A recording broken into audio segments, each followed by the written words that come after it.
আপুনি যদি বিশ্বনাথ চাৰিআলিৰ পৰা গহপুৰ অভিমুখে যদি এই 15 নং ৰাষ্ট্ৰীয় ঘাইপথেৰে যাত্ৰা কৰিছে তেন্তে সাৱধান হওক, কাৰণ বিশ্বনাথ জিলা প্ৰশাসনে ইতিমধ্যে জাৰি কৰিছে এখন বিশেষ জাননী। সেই জাননীৰ আধাৰত আপুনি গতিবেগ কমাব লাগিব আপোনাৰ বাহনৰ।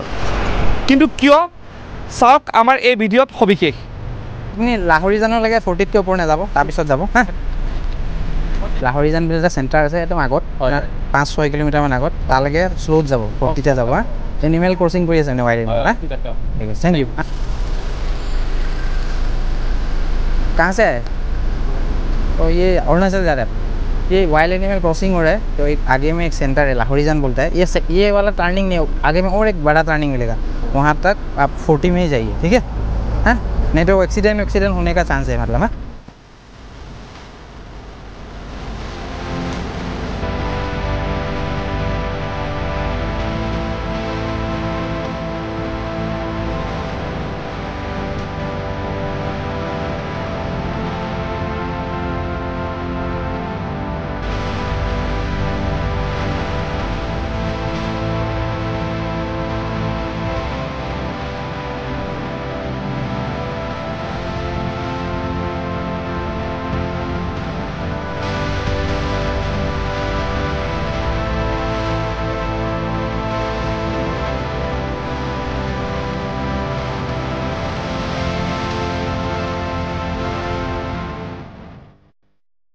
এইটো অঞ্চল একচুৱেলি খেৰবাৰী বুলি কোৱা হয়। এই খেৰবাৰীৰ পৰা লৈ আপোনাৰ আগলৈ লাহৰীজান মোনাবাৰী বুলি এটা জেগা আছে। এইটো জেগা একচুৱেলি আপোনাৰ এনিমেল ক্ৰছিং জেগা হয়। তো সেইকাৰণে যাতে এনিমেলৰ কোনো ক্ষতি নহয় বা কোনো মৰ্টেলিটি নহয় বা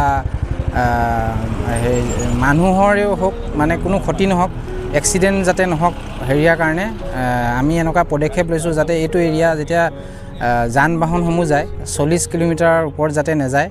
সেইটোৱে আমি ৰাইজক আহ্বান কৰিম যে এইটো প্ৰশাসনৰ বা বন বিভাগ বা অসম পুলিচৰ পৰা লোৱা এই পদক্ষেপ যাতে তেওঁলোকে আঁকোৱালি লয়। আৰু তেওঁলোকৰ ভালৰ কাৰণে, বন্যপ্ৰাণী ভালৰ কাৰণে, চবৰ সুৰক্ষাৰ কাৰণে এইটো পদক্ষেপ লোৱা হৈছে।